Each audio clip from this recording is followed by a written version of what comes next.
Good morning, everybody. It's Friday, and we're here to read Chapter 3 of Grubtown Tales When Bunnies Turn Bad.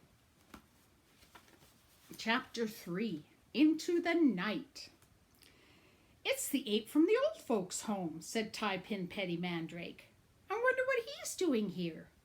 Drinking my slurch, said Manuel Org, which was whatever the opposite of a lie is. Oh, yeah, the truth. Somebody should give Asphalt Nosegay a call and get her to come and collect him. We could always take him back ourselves, suggested Mango Claptrap. The boy was now sitting on the lowest branch of the tree, wearing one of Manuel Org's wigs, just for the fun of it. It was bright orange and very curly. If you were to meet someone whose real hair actually looked like that, you'd probably think they'd been involved in an accident with some of Acrid Scorn's chemicals. There's Mango, wearing the wig. We'll have to catch him first, Jilly pointed out. Catch Asphalt Nosegay? Asked a slightly puzzled Tie-Pin Petty Mandrake. No, the chimp, said Jilly, Cheeter, and Mango Claptrap together as one. Oh, said Tie-Pin. I seem to remember the animal's name is Clack, said Manuel Org, who often visits the old folk at the old folks' home to give them nuggets of gold or free trips to Wandaland. Manuel Org is not only very rich, you see, but also very nice. Here, Clack, Tie-Pin Petty Mandrake said to the chimpanzee. Clack, the chimp, drank a final slurp of slurch, threw the empty mug over his shoulder, and then waddled over to Petty Mandrake in that bow-legged chimpanzee kind of way. He held the boy's hand. Ah, said Manuel Org, isn't that sweet? He smells of pumpkin pie, said Tie-Pin Petty Mandrake with some surprise. So does the Grubtown home for old folks, said Manuel Org, which is why I always leave the place feeling so hungry.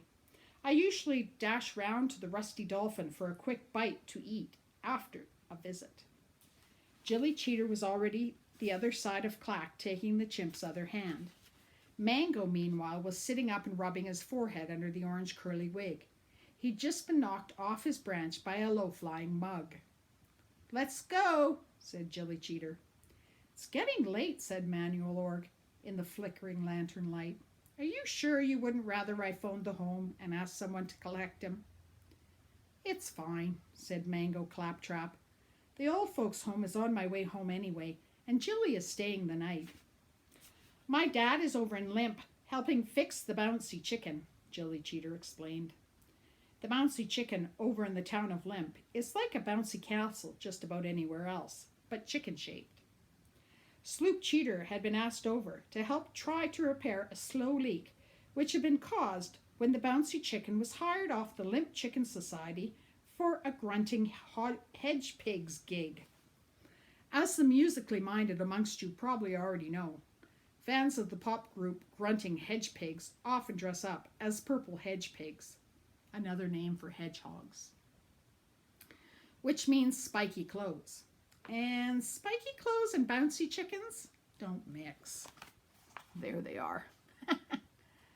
And they've popped the bouncy chicken. Sloop Cheeter wasn't asked over to help with the repairs because he's particularly good at repairing punctures.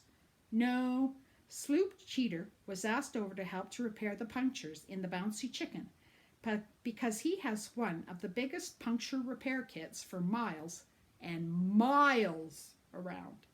If you thought Marley Gripe's puncture repair kit was big, you should see Sloop Cheeter's. There's this huge repair kit. He'd be good to know if you had a bike puncture in your tire. A tire puncture, I guess. And because Jilly Cheeter only lives with her dad and their dog Harvey, and they were away, she'd arranged to stay with the Claptraps. Jilly Cheeter and Mango Claptrap thanked Manuel Org for the drinks. Mango slipped off the wig and popped it in the nearest of the many wig boxes, watched by a bunny from a nearby rabbit hole, eyes glinting in the lamplight. And they headed off with Tie-Pin Petty Mandrake and Clack the ape into the night. It's not that far from Manuel Org's tree to the Grubtown home for old folks. It shouldn't take long to get from one to the other if you know the best way. Don't get lost in the dark, and don't have a chimpanzee which keeps wandering off, jabbering in that teeth-baring, excited ape kind of way, as though it was looking for someone or something.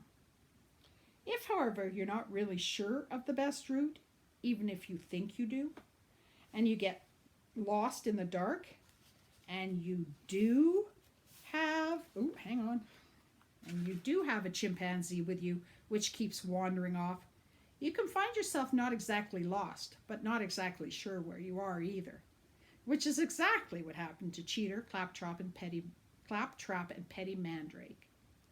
After they'd been wandering around in the dark for about an hour longer than they would have liked to have been, Petty Mandrake made a suggestion. "I think we should knock on someone's door and explain that we're sort of lost," he said. "Good idea," said Jilly Cheeter. "Just what I was thinking," said Mango Claptrap. "There is one thing, though," said Jilly Cheeter. "No doors," said Mango Claptrap. "No houses," said Jilly Cheeter. "We haven't passed a single building." "Apart from that abandoned cheese store," Mango Claptrap reminded her. "Apart from that abandoned cheese store in the past half hour." "Oh," said Petty Mandrake. He looked worried. Not that the other two could see that he looked worried in the blackness of the night. "I'm sure we'll find someone soon enough," said Jilly, who was finding it hard enough to find her own hand in front of her face. It was that dark. Just then all three heard a very friendly sound. It was quacking. There are few sounds friendlier than the quack of a duck, except perhaps the quack of several ducks. The more the merrier. But imagine how even more delighted Jilly Cheeter must have been, what with having worked with ducks for years, and some of her best friends being ducks. "Why aren't they all safely tucked up in the duck house?" Mango Claptrap wondered out loud. "Good point," said Jilly. "Perhaps they're having a party. Look at, they've done these pages like they're in the dark." It was as she said that word party that Petty Mandrake fell into the lake. It was quite a shock for Jilly Cheeter and Mango Claptrap to hear the sudden splash, followed by Pin's cry of surprise, but not nearly as shocking as it was for Petty Mandrake boy himself. One minute he'd been on dry land, listening to the quack of ducks in the pitch black, and the next he'd stepped into deep water. It shouldn't have been a total surprise, I suppose. Ducks and water go together, like Mango Claptrap and ridiculously short shorts, or say salt and pepper. But when you're lost in the dark, you're probably not thinking straight. The sound of the splash got Clack the chimp gibbering.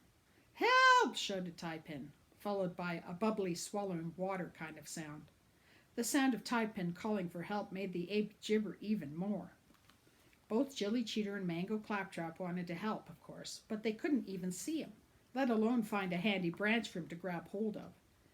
They decided that perhaps they should shout help too. 3 people shouting help was probably more likely to attract attention than one, especially when one of the 3 kept swallowing water. And help did come, surprisingly quick. And that's the end of chapter 3. Okay, so now we need to find out who is coming to help. And that won't happen till Monday because today's Friday. So you're going to have to wait over the weekend to find out who is going to help them get, what's his name? Mandrake Pettibone? No, Mandrake. Petty Mandrake. Petty Mandrake. Oh my goodness, I can't believe I can't remember that name. Petty Mandrake out of the lake. Anyway, have a great weekend. And it's supposed to be nice and sunny, so go outside and get some nice fresh air in your backyards. And I will be back on Monday with chapter 4.